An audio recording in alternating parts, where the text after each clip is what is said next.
Hello, welcome to Human Tech, a podcast about the intersection between humans and technology. My name is Guthrie.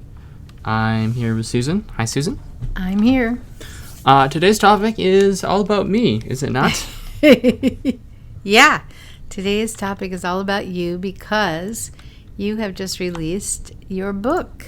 I have, yes. And I wanted to talk about your book on the podcast. Well, let's talk So about first, why don't you tell everyone the name of your book?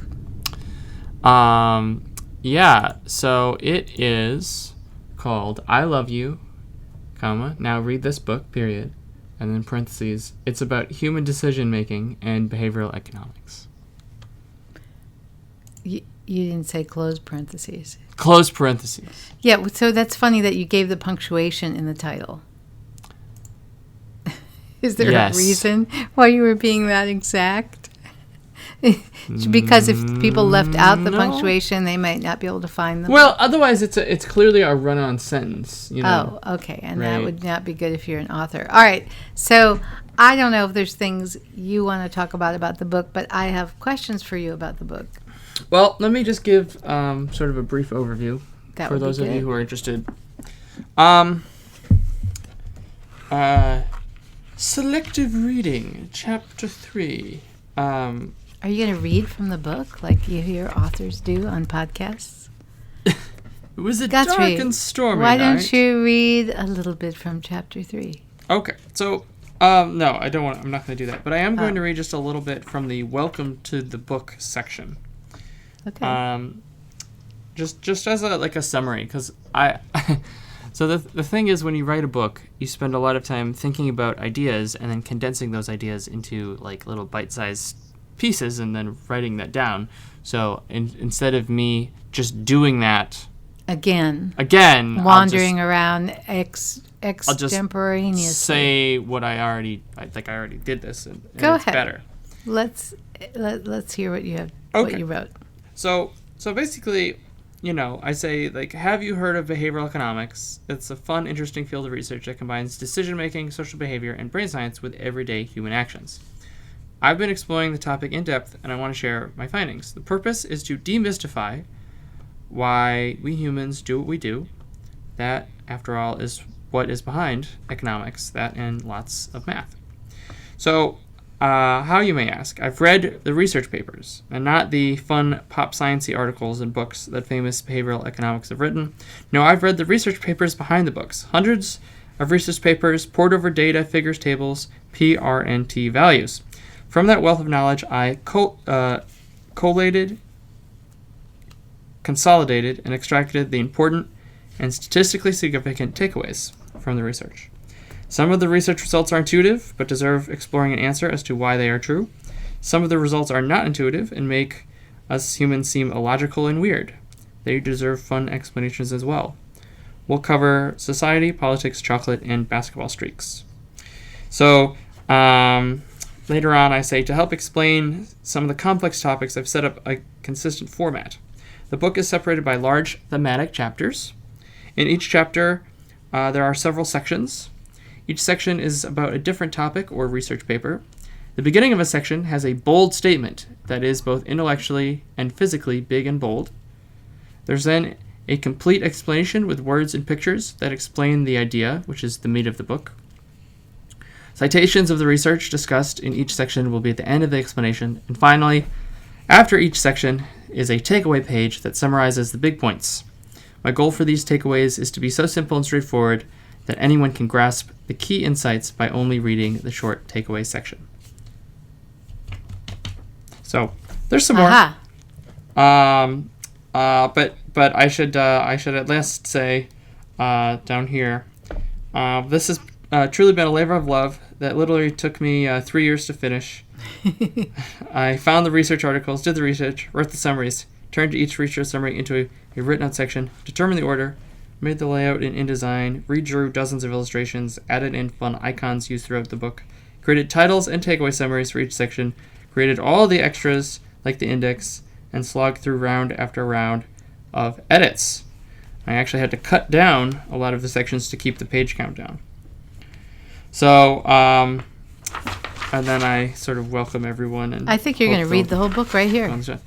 Yeah. So, but that is, that was a good sort of summation of the process. It takes a stupidly long time to write a book like this. Well, I don't know. I mean, well, we will talk probably today about the whole what it's like to write a book, because I've written some too. It's not so much the time; it's the mental effort. Like, Yes. to be in the zone where you're like, oh right, I'm like ready to do this very high level thinking is very exhausting, and Yes. so it's hard. You can't, if you're I don't know, clearing brush or something. Like, you can clear brush for 6 hours, and it's hard work, but, you can sort of keep, take a break, eat some snacks. Like, you can just keep clearing brush. But it's basically impossible to stay on, like, that high level of mental acuity for more than an hour or two. You get tired and bored, and you just run out of steam. So that's sort of the other reason why it takes so long. And a lot of these research papers are complicated and dense. Okay, but Guthrie, right now you just sound tired and exhausted. You need all right. We're talking about your book. This is when you're supposed to be upbeat and passionate, and I'm just hearing this weariness. Oh, in no. your voice. Well, so I was just saying that's why it took me 3 years. Yes. I was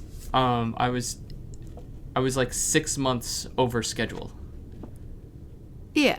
Yeah. Which is not which I will is tell not- you, in the this realm of realm book of writing books is is not very- that bad. It's not Well, that I just bad. wanted to give people sort of an idea of like It did take why- a while. Yeah. Why does this thing exist?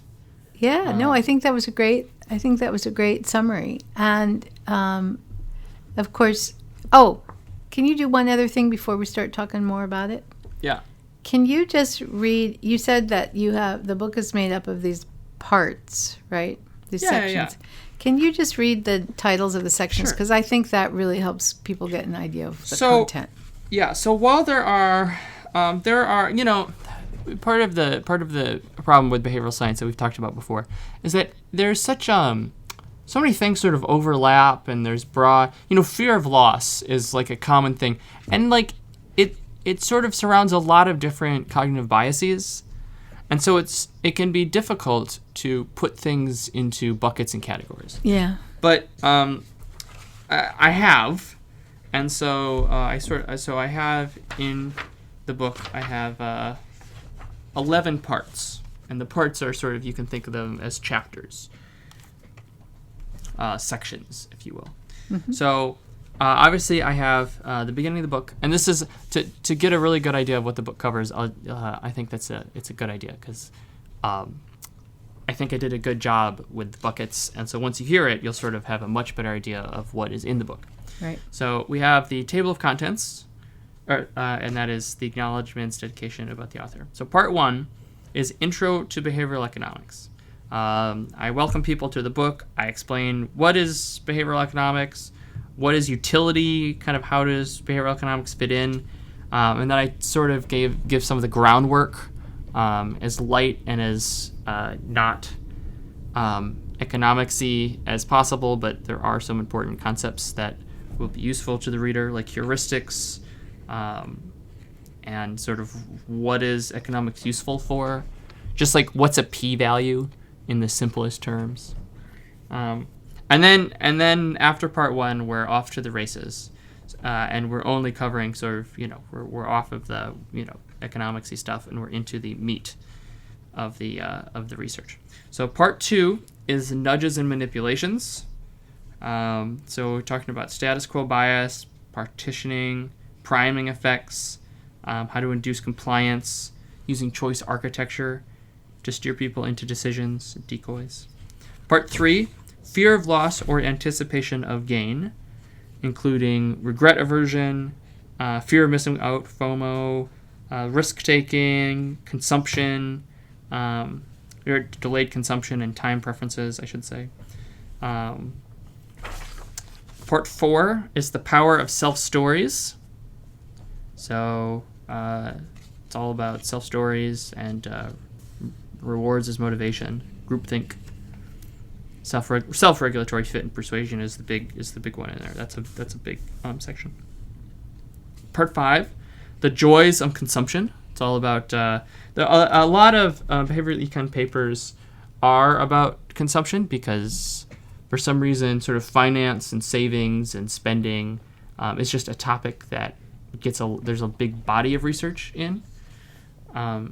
So we have the power of free non-conscious goals and consumer choice, exclusivity, shopping sprees, placebo effects in marketing, hedonic and utilitarian options, hedonic being sort of pleasure for the senses and utilitarian being utilitarian. Part 6 is different types of decision making. So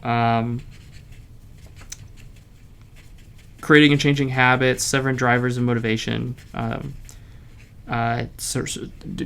triggering system 2 through stress, system 2 thinking. Part 7 is social interactions and pressure.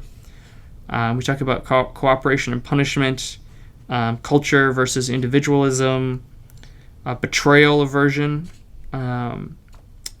theories of fairness, cooperation, and competition. Part 8, and I'm not listing all of the sections in each part. I'm just sort of giving just an overview. There's more in there.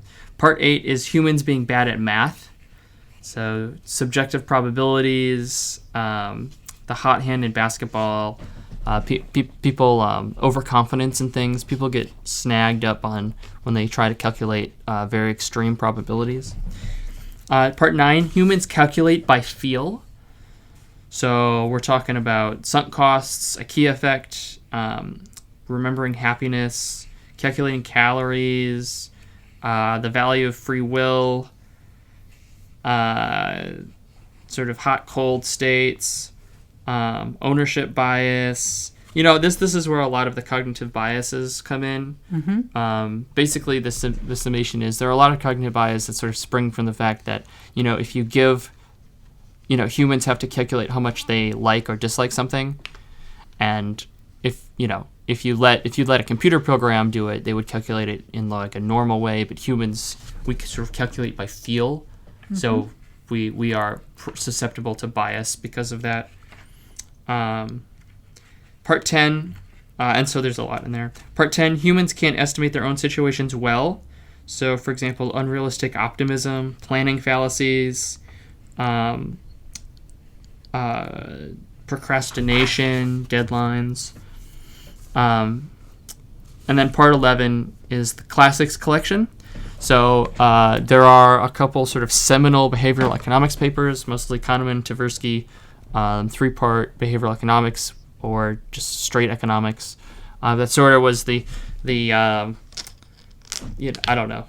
founding documents that sort of really set the field off, and I just thought it was important as optional reading if you're really into this kind of stuff to understand, the prospect theory papers, and also their paper, Framing of Decisions and Psychology of Choice, back before, back in the 70s, early 80s, 90s. So that's sort of the classics collection. Yeah. And then, of course, there's an index and a bibliography at the end. Whew. There you go. Yeah. It's. I've read. I haven't actually read the final. Yeah. Well, I'm currently. So the other fun thing is, it just came out. And you're going to send me one of the finals. Yeah. But I did see like I saw one of the versions when you were in the middle of edits. I read the whole thing. I did a pretty cool thing, and I was able to, just because of the way that the books are printed and blah, blah, blah, I was able to do more of like a software release, where I was able to have the book and make changes sort of before I announced it. And I'm sure there will be errors and people will alert me to them, and then I'll make some more changes. But in the cover, I've actually included a version number of the book. so you can sort of see what version the book is on. And the official, like, current published version is version 1.3. Okay. Right. So 1.0 was missing a lot of was just had a lot of problems. 1.1 was pretty finalized. 1.2 was almost ready to go, and then I found then one last round of edits for, found some errors, and then 1.3 is I feel good enough to give this to people and not be embarrassed that there's going to be But they might find some typos. But a book of this size, there's probably going to be something. So yes, version 1.3. That is the, I guess that's the, So what do you say final version? I don't want to say it's the last version. The current most recent version. I have not yet read the current most recent version. As I understand it, you're going to get me a copy shortly in a couple weeks when we're together in person. But I did read, I don't know, probably. Yeah, you sort of know even if you haven't seen the final form. So, you've read a lot of the content. Yeah, so first of all, I'm biased, right? You're very biased. Very biased. And you were also very useful in sort of determining the direction that it took in some capacity. Thank you. I'm glad I was useful. But I'm biased because, I was involved in a few things around it, and gave some advice. I have been biased by your success by your books, and so there is sort of a mimicking of the style, which is really? Consolidating research into bite-sized chunks in a book. You're thinking of my 100 things every designer needs to know. Yeah. Although I don't want to say you invented that, but certainly in the space, you're when it comes to that style of book, that's the. But you've done some things very differently from me. Well, so okay, I'm biased because gave you some advice. I'm biased because I know some of the subject matter and some of the research, but I am not going to say I knew everything in this book, because I certainly didn't. So, but I'm biased because I love the material, right? I mean, this is the kind of stuff I like, understanding humans and why they do what they do. I'm biased because, you're part of the company, and I want you to do well and all of that. So having stated up front all my biases, I still got to say, I think it's a great book. Well, the things that I think are interesting about the book are, of course, I love it. I love that it's based on these research papers, right? Because, I love, and really it's part of our brand, right? That the work that we do is really strongly informed by research. And, you really delve into some of these really interesting and important research studies, and often there are a series of studies, and you delve into that deeply. And I think it's useful. You said at the beginning in the intro when you were reading that, or maybe you just talked about it. This isn't just you didn't just read the books or the popular articles online about the topics and talk about those. You actually went back and read the original research papers, which, having done some of that myself, that is,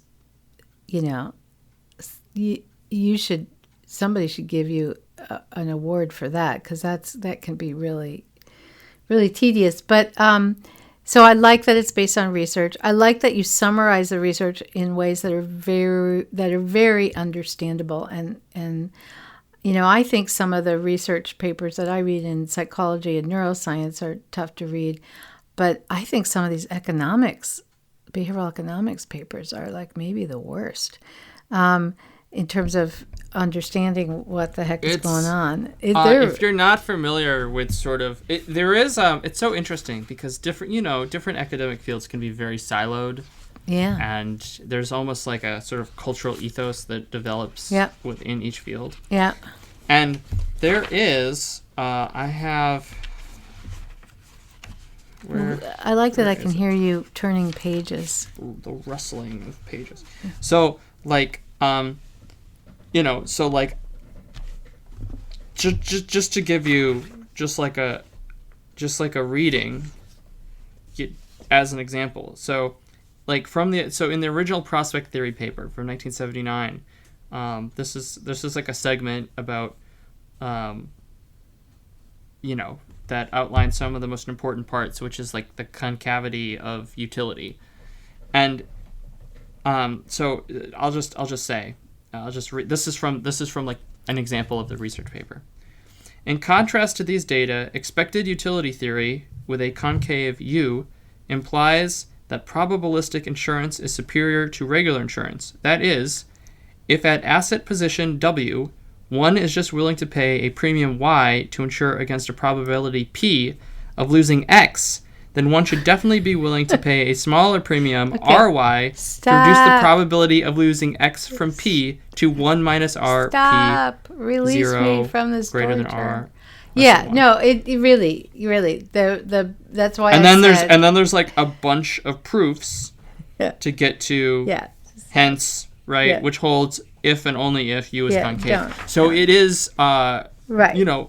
It's like there's a lot of math proofs in some of them that come from the more traditional economics side. Which we should say you don't have to. The reader of your book does not have to read that. Right. I don't want people to think that's what your book is. But what you did was you read all that stuff, which either amazingly or sadly you understand, and then you figured out what was real and what wasn't real, and what was important and what wasn't important, and then the thing and you distill that. But then the parts I really liked about the book where you go another step further, and I'm not talking just about the takeaways, which I understand. Yeah. You kind of got from my book because I did takeaways. Although I think some of yours are better than mine, but there's this in-between place between the distillation and the takeaways where you really give some very practical examples, about how you would use this. So you say things like, imagine that this is what's going on. And you give a really practical example that people from their business, from their work, from their lives, from their own experience can really relate to. And so you make it really clear about how this thing you just distilled impacts someone's behavior. And I guess that's the part I liked the most, was being able to get that, have someone walk me through, here's what the research found in very plain language, but then here's some examples of this thing, and how it works in the real world. And then after doing all that, then you do the takeaways. So I love that kind of layered approach. I think it's really effective. I do want to say you read all those parts, right? Part 1 through 11, and there's it's kind of like a really huge amount of stuff, and it is a big book. Now you've done a good job at breaking it up, and you have little illustrations, and you have a very nice page layout with white space. But do you even want to tell them how many pages are in the book? No. I mean, it's big, but there's a lot of. It's not more than 500 pages. It's not more than 500. Yeah, it's thick, but it's not. That's a big book. It's not like a text. It's smaller than a textbook. And it is big font. So I mean, part of I did want to make at some point a compendium of knowledge. So this could be like a reference guide. Yeah. And so if you were like, oh man, what do I need to know about, right? And just, I roll through the index, and, I say, okay, what about, anything behavioral economics with, nutrition, and unless you have unless you include a lot of studies, to have a pretty well-rounded you need to cover a lot of stuff. Yeah, I agree with you. And I feel like you really did want it to be kind of this easy to read, collection that was comprehensive about what we know about behavioral economics at this point. And so there was a lot that you needed to cover. One of the little things that I think is important that I overlooked in my books, and one of my readers actually wrote in and commented on this to me, and then it was like, oh yeah, that would have made sense, was you put your citations in the section, right? I mean, you talked about research on this and that, and you did distillation. Yeah, this is a good question. So there is a certain, again, in the academic sphere, there's a certain way you write a book and things you're supposed to do. And I purposely, because if I wrote an academic book about behavioral economics, no one was ever going to read it. It was just too dense, and it was just game over. So I very purposely made this buck and ignore academic convention. So I don't follow standard, footnotes. It is, I wrote it in a way that made sense to me and that I thought to someone who just wanted to use it. So for example, in each little section, so I've just opened up to, non-conscious goals and consumer choice. And in here I have some studies about people buying, expensive underwear versus cheap underwear, and then at the end of the little section where I talk about this behavioral economics thing, I then just cite the two studies. Yeah, which So you can read it. You can learn about it. People listening to this are probably like, "Yeah, what's the big deal?" But there's the whole world of writing books is like its own world unto itself. And when I was writing my books, I was told by my publisher, well, that's not, you don't put the citations there. You put in, you talk about it, you put parentheses, and then you put the last name of the first author, or you can put in a couple of authors if there's a few of them, or you put in et al, and then you put a comma, and then you put the date, and then you close the parentheses. And then in the back of the book, you have, the bibliography with all the citations. And mine were not academic books. This was just how you cite research in even a trade book.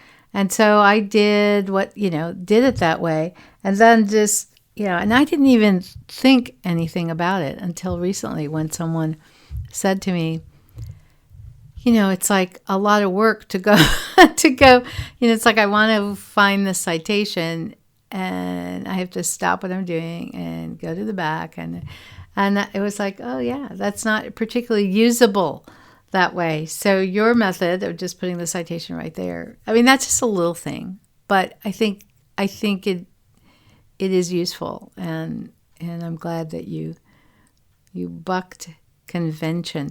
All right. So this just got released a few days ago? You did the release of version 1.3 and said, okay, I'm ready to tell people about it, right? This was very recent that you started talking about it. Yeah. So you're gonna are you are you excited about having people read it? Yeah. Is this the point where you just ask me a bunch of questions? Yes. Can I ask you a bunch? I think I have been asking you questions. Can I ask you more questions? Yeah. Just ask me a bunch of questions. Well, I go on podcasts and people ask me about book writing and stuff. So I thought I would give you some of those questions that people always give me. So what was the hardest part about writing this book? The hardest part? Yeah. Oh, what do you mean by hard? I don't know. You can define it any way you want. It was, I definitely have a recency bias. It was probably the editing. Because when I was doing the initial research and doing the initial writing, it's kind of fun because you can, every time you do it, it's fresh, right? So if you're doing one paper, it may read a certain way, but then you finish it and you can take a break. And then you do another paper, but it's like different because it's on a different topic, and it's a different style of writing. Maybe it's from a different decade. And, if when you write, you can express yourself. So one time when I was maybe writing one of the sections about, products that are free, if I was feeling a little more sassy or quirky, like I could express myself in that writing. And so, from one week to the next, it does feel a little different, again, because the topic is different. Maybe it's a serious topic, maybe it's a funny topic, and so it does feel a little different. The editing was rough because you have to get from the beginning to the end of the book. You have to do a really, really good job, and you can't make any errors. And it's sort of the same menial task, which is, looking at the feedback, making the change, looking at the feedback, finding errors, making the change, not missing anything, rereading. It is much more of like a mental grind, and there isn't really a stop to it. And again, because this book is on the longer side, it also, it was a side effect I didn't see, because not only, obviously when it's longer, you have to write more, but then you have like twice as much to edit, and that takes a very, very, very long time. Now you said, and twice as much to like organize into like how it all comes together. You said it took you 3 years, but you were doing other stuff. It's not like 3 years full time. Yeah, I didn't lock myself in a cave in the woods or something. It was definitely part time, off and on. Yeah. And sort of, I did little mini sprints here or there. Yeah. Is that a good answer? It's the truth. It's a good answer. So, did you have any things you did either during the writing or during the editing? Any little tricks or tips that you did to keep yourself motivated to keep going, so you didn't give up? I was never ever gonna give up. I had done all this cool stuff, and I really just wanted to finish it. Yeah. And to not just to be done with it, but imagine you work for like 2 hours to put together a gourmet meal, but then you don't eat right away. It's just like once you put in all the work, you want to then enjoy the sort of fruits of your labor. Yeah. So what's the enjoying your fruits of your labor part for you? Oh, just to have it out and to have people read it. Yeah. And sure. Would I like to become a New York Times bestseller and get super famous and sell a billion copies? Yeah, of course. I don't think that's going to happen. I'm hopeful, but and you miss 100% of the shots you don't take. But so in order, if you want to sort of become a famous author, you have to write a book. But I know the numbers. It's incredibly rare for a book to do well, especially when you're. I'm not rich. I don't have an enormous publishing arm behind me, and you don't have a phalanx of publicists. Yeah, there were not celebrities at my book release. As much as I, where some people are successful enough to have that, and sort of the marketing machine sort of does the work for you. But at the end of the day, to be successful, I think you need there are three things, and you need two out of the three. You need to have written something. You need to have created something good that's actually good. You have to fill the right role in the zeitgeist at the right time. So, there are, Van Gogh is making great paintings, but his paintings didn't fit sort of what people wanted until after he died. And then people were like, oh, yeah, we're doing Impressionism now. Like, this is great. So you have to sort of fill the right role at the right time. and then you just need luck. You need the right person to, and that is sort of luck. And then you also need to like have like a lot of hard work. Yeah. And like have the grind and be in front of people and sort of, sell it and, the whole marketing aspect to it. So again, the 3, because I know you love marketing. Yeah. So there's the hard work. Yeah. So there's the hard work grinding. Yeah. There's the having good content / being the right part of the zeitgeist at the right time. And then there's, luck. Yeah. Which is having the right person pick it up, having the right, we were talking when you first launched your book many years ago, first very popular book, the 100 Things book. It just so happened that you happened to, early in its release, you happened to get on a podcast. Which that was actually when I published not 100 Things. Yeah. That was when I published Neuro Web Design, which was you were not a famous author then. Yeah, no, I was not. And I just, I don't remember whether, I was trying to work my network back then, and that was a while ago. But I think someone might have mentioned to someone else, oh, you should have this person on your podcast. So anyway, I got an email and somebody said, do you want to come on our podcast? And this was, when podcasting was kind of new. And I said yes. And it turned out that he had a big, a lot of people listened to him. So that got word out about that book. But yeah, I mean, it's to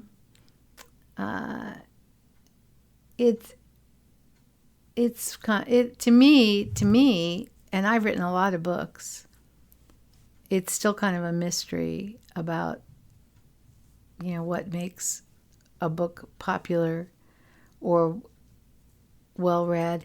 And, and also, if we're talking about books, I mean, I've written several books, and some of them definitely do better than others. And I don't, to me, I love all my books. It's like your children, which children do you like?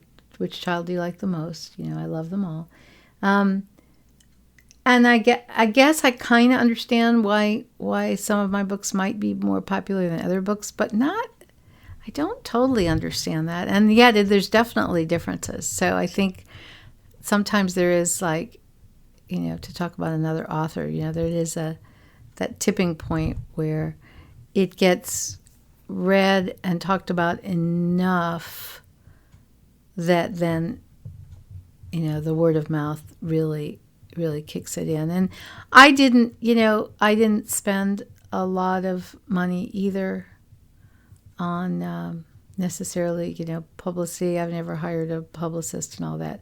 But it does help to get out there and be speaking, on the speaking circuit, which I definitely do a lot of, and you've been doing more and more of. And that helps a lot because that just gets the word out, right? I mean, if you're in front of 200 people or 1,000 people and you mention your book, there's a few people in the audience that are going to check it out, right? And so that's always a good way to get the word out. So I hope you're, I hope you sell a lot of copies because it's fun. It's fun to sell a lot of copies and have your book read and have, I get emails all the time from readers, and I think even after all these years and all these books, it never ceases to amaze me that people are reading my books. It's like, wow. Like you said, you cook this wonderful meal and then you want people to eat it and enjoy it and get something out of it. And, I don't know. Obviously, I like doing it. I've written a lot of them. So here comes another question I get often. So are you going to write another book? I don't know. Yeah, probably, but not right now. Yeah, that's always the answer. Yeah. I haven't, I haven't written a book in a while, but I don't know I don't know what, I think you have to really be filled with passion about a topic in order to even consider writing a book.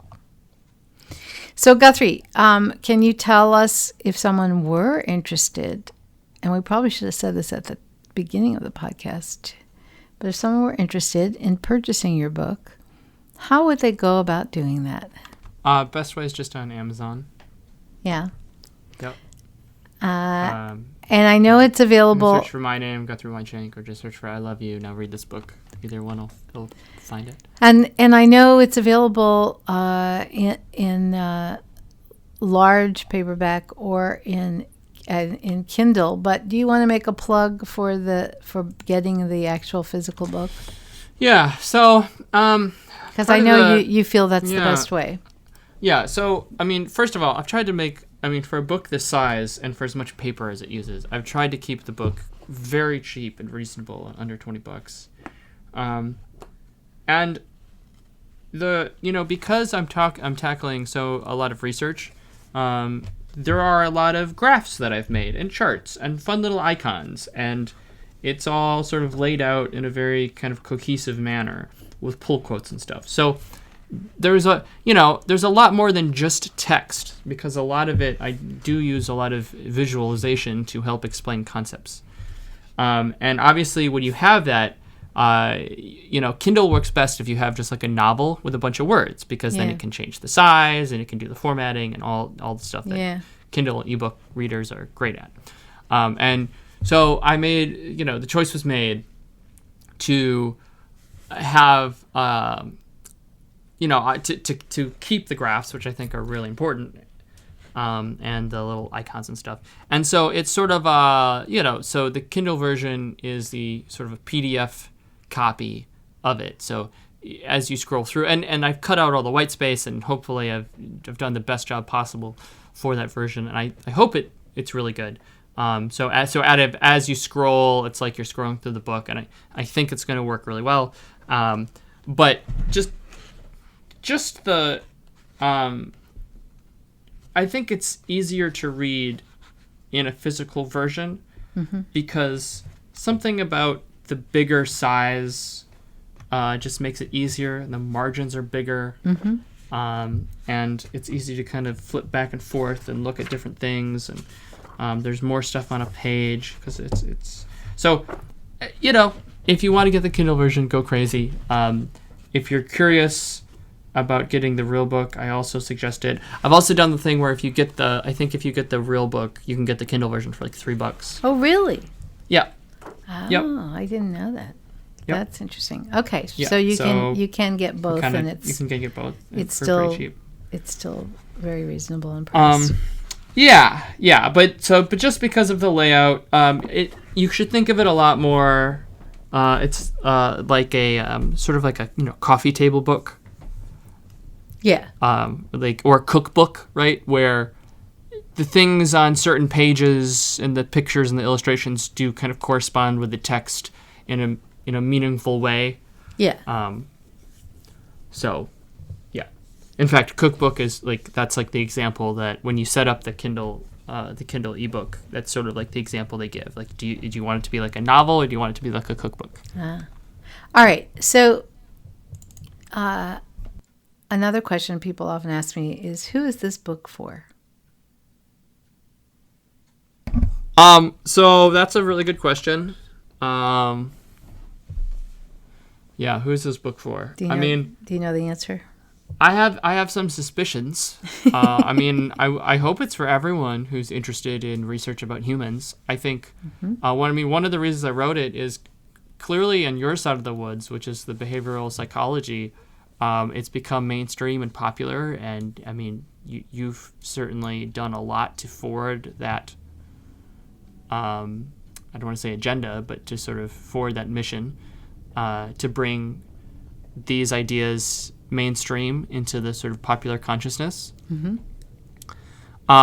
And I think there's just as much really great research, maybe not just as much, but 90%, 80% as much great research in the behavioral economics side of things. And again, for people who don't listen to us often, behavioral psychology, this is all behavioral science stuff. It's all to us personally. That's the umbrella we put it under.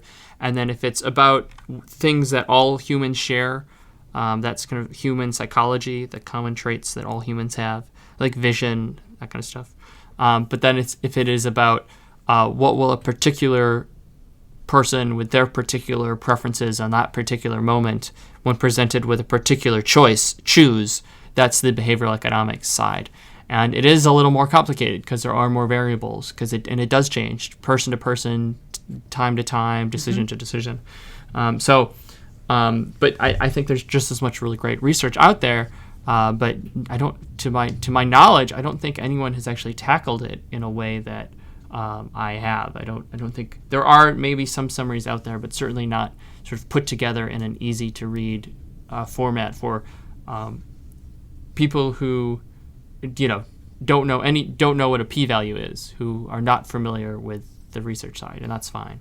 So that's sort of who I wrote the book for. I have a suspicion it's going to be especially useful to people in sort of the marketing, business, product design, service design space. Yeah. That's a guess I have, because it is a lot that, there is a lot of decision-making stuff in there, though it obviously goes much further than that. If you're in the UX field, I think it'll be very important. I've also tried not to cover... I think a lot of the research in here is pretty novel. It's not in the sort of social consciousness of a lot of people. Yeah, it's not the common things that people have already learned and understand. Yeah, like I think that stuff is really great, but I just don't think it's out there. I found for example, I'll just give one example. I found a really really good paper from this guy, and now of course it's going to be on the spot, and I have to find it in the book. But basically, there was this professor who did this really great research about interest rates, and sort of like like delaying. I gotta find the time section here. So like, will you wait? Like, so if let's just say I'll give you like $10 today. Yeah. But then, if instead I say, well, if you wait 2 weeks, I'll give you like a 20% interest rate, or do you want your money now? Yeah. Sort of, how time influences people's perception of value. Yeah. Yes. And it's, I think it's Holcomb and Nelson, another experimental look at individual time preference. I think that's the one. So, yeah, and it's really, really cool. So if you say, if you give people the same interest rate, all right? Yeah. And you say, I'll give you $17 today, or I'll give you the interest rate tomorrow, which is $17.51. Yeah. 47 take it today, 53 take it tomorrow, right? Okay. That is to say that people were, they like the extra money, but they don't really care. So this is the same interest rate. So to computer, it's their value of time should be consistent. Right. So then if you say, hey, would you like $17 today or $20.90 in a week? So it's the same interest rate. Right. It's the same as the $17 to $17.51, right? Yeah. But you're just, instead of 1 day, you're going 1 week. Yeah. And in that case, only 21% chose today and 79% chose because the number after was a week. bigger. Because the number was bigger. And then if you do 2 weeks and it's $17 versus $25.71, only 13% chose to get today, it today. and 87% chose 2 weeks from now. So, so the point being is that we're not humans don't. The way they estimate time is what I like to call spooky, because it's it's emotional and it's relative time. Right. It's not right. absolute. And I think it's a very simple study in a lot of ways. Yeah. But I think it's really good, and just people don't know about it. And I remember when I was emailing the guy asking if we could use, the researcher asking if we could use his study in the the graphs from the study, and in the end we didn't end up using it. We just the graphs, you mean? Yeah, we recreated all of it, so we didn't have to deal with any copyright stuff. But and so he was just shocked that people were interested in his research. From somebody read his research, ago. and it's really good stuff.